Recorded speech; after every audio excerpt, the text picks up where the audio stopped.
Hello, everyone. I'm Alberto de Lobos, and welcome to this second episode of our podcast series.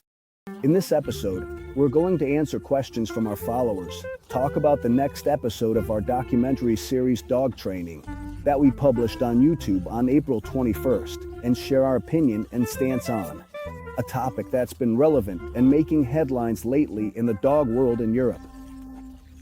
A few days ago, the newspaper El Mundo published this news on its digital platforms. Is this the end of dachshunds? A controversial law is dividing the Germans these days. The new animal welfare regulation aims to ban the breeding of breeds with special genetic traits that condemn animals to degenerative diseases. For example, we would see the end of earless cats, brachycephalic dogs that can't breathe, or hairless pets. And pay attention, the Tekel, Dackel, or Dachshund, those iconic long-haired dogs with short legs, are also among the animals with skeletal anomalies. Why? Because the excessively elongated shape of their back can lead to hernias, disc diseases, and difficulty moving in the later stages of life. Fans of this breed have risen up as the German government focuses on unscrupulous breeders. The same thing happens with the English Bulldog. Well, veterinarians warn that the origin of their health problems comes from the increasingly extreme breeding practices created in the last century. My opinion on this is pretty clear, pretty simple, and pretty straightforward. And if there's scientific and veterinary consensus from the professional fields that specialize in animal welfare, if there's agreement that certain physical traits and genetic predispositions lead to the suffering of the animal, we shouldn't be breeding these kinds of breeds. For me, we just need to unpack the question a bit and ask what the reason is for breeding these kinds of animals. And if the reason isn't of utmost importance, we should try to set aside our whims for the sake of the animal's well-being. For me, we just need to unpack the question a bit and ask what the reason is for breeding these kinds of animals. And if the reason isn't of utmost importance, we should try to set aside our whims for the sake of the animal's well-being. Among the breeds you have mentioned, I, for example, have been in love. I was totally in love with the dachshund I had a while back, but I clearly recognize that the physiology of the dachshund goes completely against what nature would produce on its own and is totally against its health. It must really suck to live your life with physical traits that nature would never have given you because they're not designed for survival and they're not meant to provide you with well-being. It must really suck to live your life with physical traits that nature would never have given you because they're not designed for survival and they're not meant to provide you with well-being. They're not offering us anything other than being visually pleasing to a certain type of person. I've always had the feeling that there are two types of people who have dogs, and they're easy to tell apart. There's one type of person who likes dogs, and then there's another type who just likes their dog. And they're easy to tell apart. There's one type of people who like dogs, and there's another type of people who like their dog. Not being able to recognize at any given moment that we like certain breeds purely and exclusively for their looks is going to lead us to a ton of problems in the future in the dog community. I've seen a couple of bulldogs that, if they ran more than 15 meters, their owners had to run after them to stop them, because their hearts could give out at any moment. And that's not healthy. And if we're breeding towards that kind of imbalance, physical and genetic balance solely for aesthetic whims, man, we really need to take a hard look at ourselves. And this is directly related to the next episode of our documentary series, Canine Education, which is called Behaviorism and Ethology. A few days ago, we selected 15 of our followers and sent them a 1.5-minute teaser, showing them some of the actual content that the rest of you haven't had access to yet. And we let them see a bit of the intention behind the concept or the project of the documentary series Canine Education as a whole. Among those 15 followers, there was some very similar feedback. We've been able to detect a certain tone of pessimism among several of them. Here we are, with Alberto de Lobos, where you have a theory, a discipline, call it a way of thinking or an ideology that integrates nature, evolution, and science, and with a solid foundation, it achieves human canine well-being. So, will we be able to apply and understand this ideology, this way of thinking, this discipline that you're proposing to us? I also think it's really hard to convey your concept, your way of life, through this format. I think we need to go there. We need to see you. We need to be with you. And sometimes it's really complicated to convey those concepts through a format like this. And there are two things I'd like to say about this. One is that I totally understand, both professionally and personally, the feeling of desperation or that frustration or pessimism about the fact that things at a cultural or social level can change. The moment you start asking questions that really matter, we begin to realize that the canine world, the canine society, is not at all unified. There are a ton of compartments here, and within those compartments, there are very few things in common. And when you keep asking questions, people who should be united start to split as their interests diverge. Both sides, for and against breeding bans, oppose hunting, but now disagreement arises, making it hard to provoke social change in our understanding of dogs and other animals. Surely, both those who are in favor and those who are against banning the breeding of these types of animals that are condemned to genetic suffering for life are against hunting.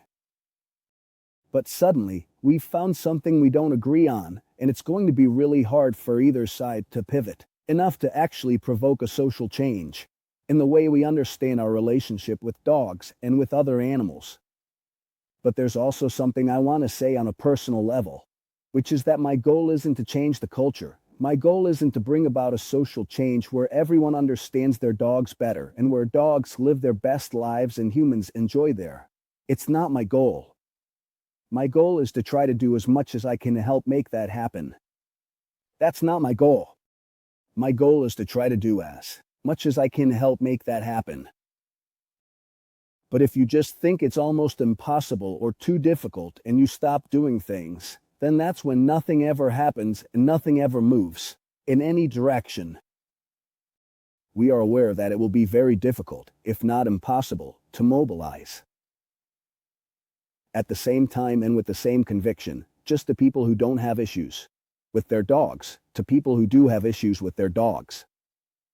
Dog owners must act responsibly to prevent issues with serious problems with their dogs. Those who don't have issues are going to have to step up, put in a little effort so that things go better for all of us. And that's really, really hard to achieve in any area of life, and also in the dog world. We feel like we have tools and we have information and we have knowledge that can help the general population, both humans and dogs. And in fact, we're trying to do absolutely everything we can to help in every possible layer and area within the dog world. Because we are a rescue organization that has a shelter full of dogs, and we don't ask for money to take care of those dogs, because we fund it through our dog training work. If we let ourselves get caught up and dive into an easy bubble of pessimism, where, of course, since no one is going to change, we won't do anything, then it's really hard for things to change. Social change is subject to individual change, and this is true in all areas of life, not just in the canine world. And I believe if you have something useful, you must share it. Be sure it's truly useful. Or you'll end up saying, "What a bunch of losers." You start sounding harsh, and that's a problem. The only trick is to be convinced of something that's truly useful, because if not, before you know it, you'll be sporting a mustache, raising your hand, and saying, "Crasco de Esplis, what a bunch of losers." You start dogmatizing people in a way that sounds really, really harsh, and we have a problem. It's directly related to some questions that some followers have asked us. For example, how do I get that connection with my dog? How do I need to work to achieve that? How can I build a good bond while respecting their well-being? How do I need to work to achieve that? How can I build a good bond while respecting their well-being? You guys need to know that if you've known me before seeing me on this podcast and you've been following the content we've been putting out for years on Instagram and YouTube, I've never said anything about the way I work. I've never been specific about anything at all. I have never told anyone. I have never made videos telling you how to wear a leash or what kind of leash you have to wear, how to play with your dog, how to get children and dogs. I've never said anything at all. The reason for that is because in order for me to be able to tell you what I do, to be able to argue the decisions I make, I need a bed, a context, background information that we currently don't have available. I professionally dedicate myself to providing that information and showing how, once you make that information a part of you and make decisions based on it, it has a direct, real-time impact on the dogs. We charge for it, and we charge for sessions, we charge for training, and we charge for seminars. But I think it's time to tell you what we're trying to achieve with everything we do in all areas of the professional dog world. I firmly believe that information should be free and accessible to everyone. And I also firmly believe that education is the greatest tool for change, growth, and development that we have. And based on those convictions, all the information we have today, in an ideal scenario not too far off, will be available to everyone for free in our documentary series on YouTube. The vast majority of people who have problems that seem really big, but actually aren't that serious, could solve them if the information were available for free. I would be happy to work only with dogs and people in situations that really need my help, because there's a very high percentage that simply having access to that information would help them in an incredible way. Even if it might sound a bit cheesy, it's totally legitimate to feel love for a dog. I have no idea how other people experience it or what definitions they have of what it is. Love or what it means for them to care for something or someone. But my personal feeling is that it's a very broad spectrum that gets revealed or discovered according to one's life experiences. People usually have no idea how much they can love a dog until they actually have one. And that's why we talk about loss and grief in our first episode of the education series. Canine, because when you adopt or bring a dog into your family, you think and are convinced that you're adopting a dog. But you have no idea that this dog is going to become family, and you don't really understand what family means until you have that dog, because it reveals a new way of understanding and defining your reality. And within that spectrum, the more capacity you have to love, because you have more life experiences, you realize that this human capacity to love is not restricted or has no limits. Because a lot of people told us that the life we had with our dogs would change when we had a child, because having a child is completely different. Of course, it's completely different, but it doesn't take away anything from the love we can have for our dogs. In fact, it increases it, because when you start to see the interactions and relationships between them, it's a level that you have no idea you can reach until you experience it.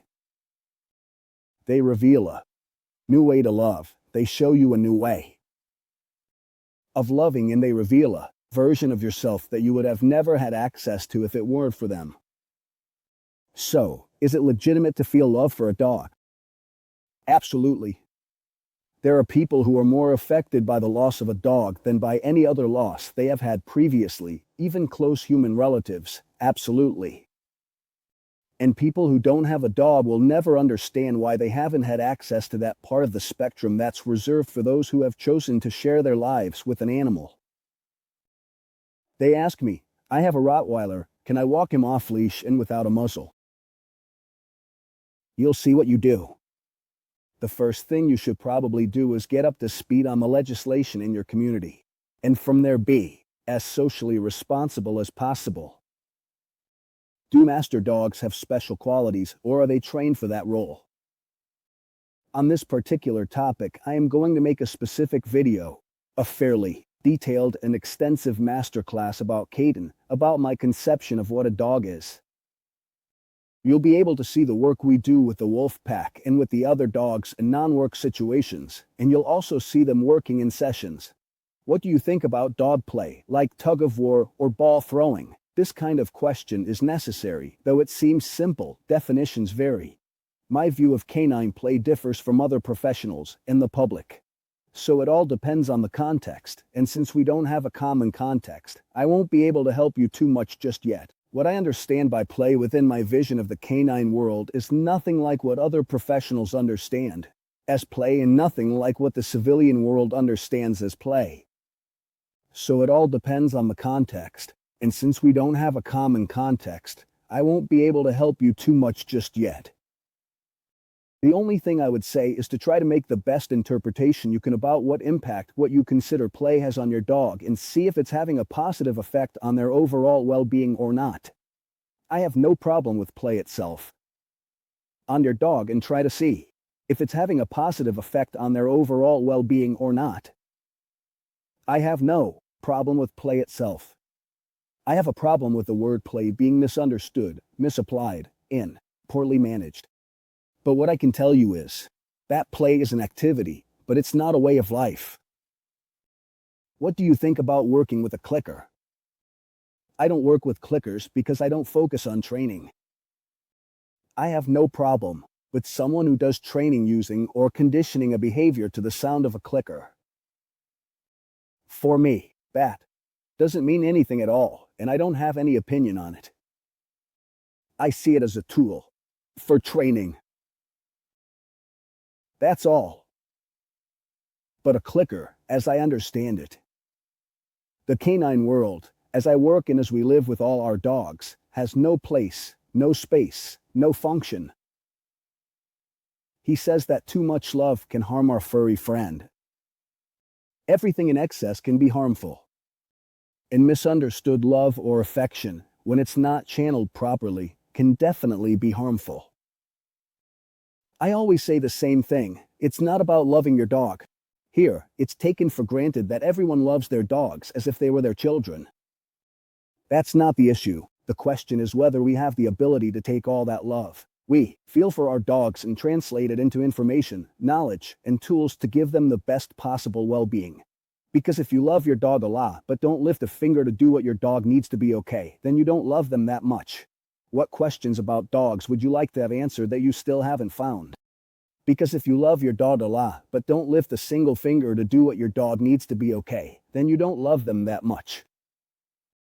What questions about dogs would you like to have answered that you still haven't found? That's a really good question. And if I have, to be completely honest, what I have is an estimation of reality. What I offer is an estimation of reality. It's impossible to fully grasp reality as it surpasses human understanding. Our knowledge consists of estimations, and I want to know the margin of error between my perception and reality. Am I off by 5%, 10%, 15%, or even 50%? Two reactive dogs, years of work, yet they still overwhelm. I'd like to know if I'm off by 5%, 10%, 15%, or even 50% from that objective reality. Two dogs with reactivity, working with them for years, and they still overwhelm you. This is a problem of where we are putting our efforts and work, because this is like in couples. You think you're helping the relationship, but time isn't reliable.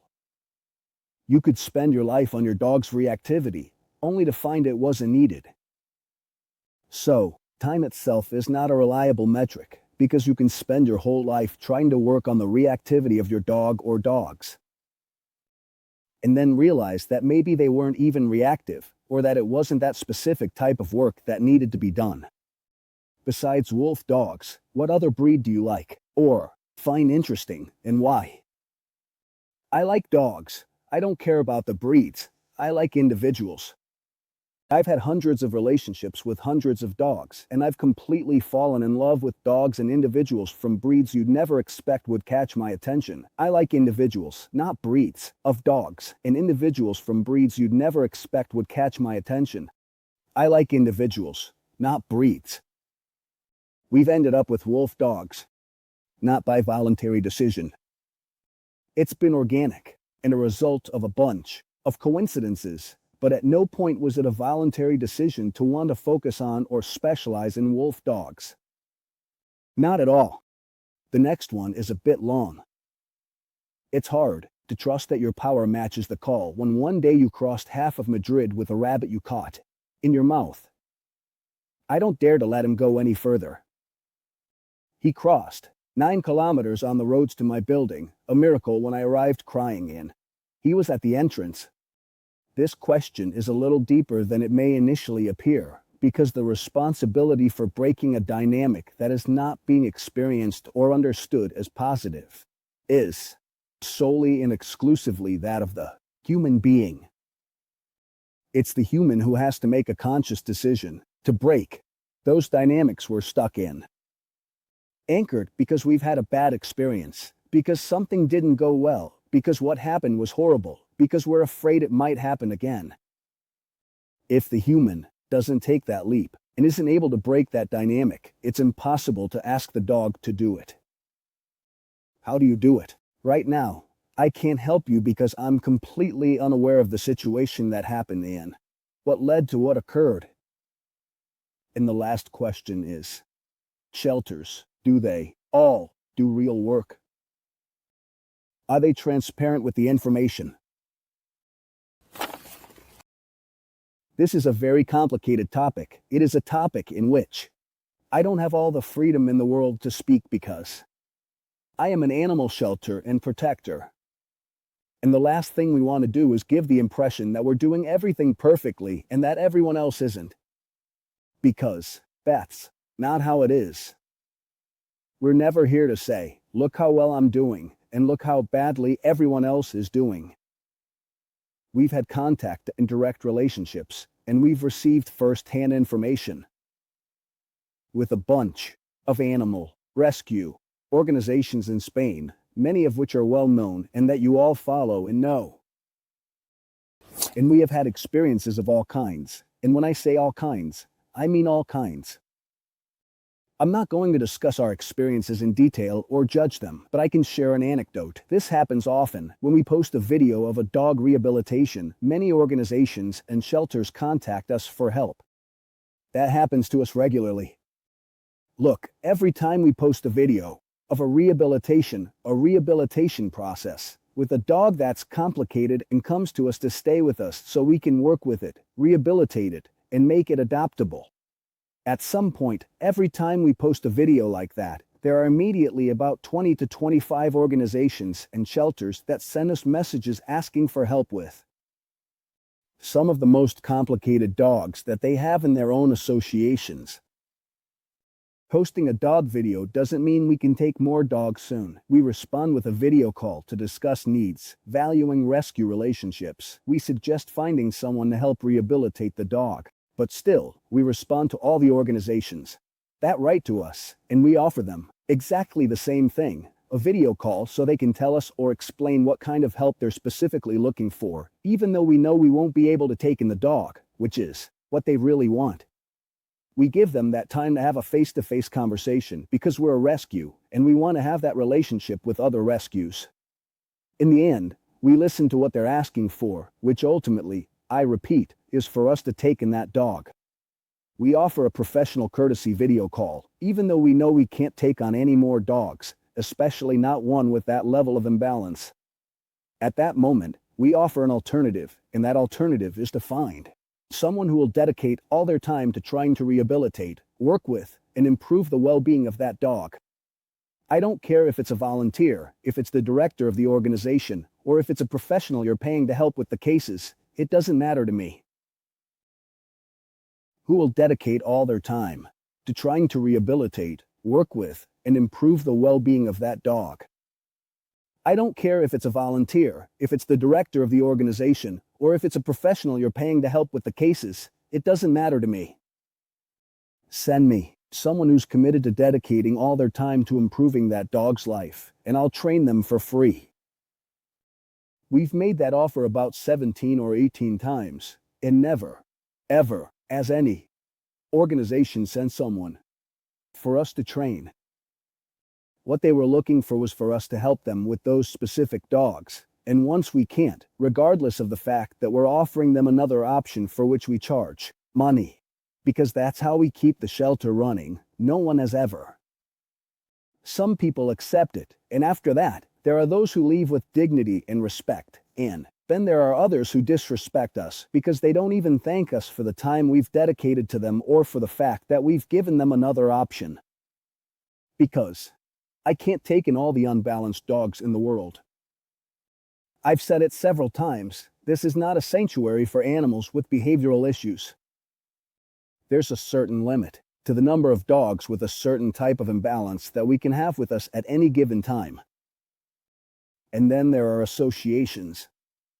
We would like them not to exist, and then there are people doing things really well, like for example our colleagues from La Sombrisa Peluda and El Lobos de los Perros, who have very little impact and very little influence on the networks, but who are constantly working hard to do the best they can to help as many dogs as possible. With that, we wrap up for today. This has been our second attempt at a podcast. Thank you for being there, for listening, for watching, for sharing, for your interest, for your curiosity, and for ultimately being with us to talk about what we're most passionate about, which is the world of dogs.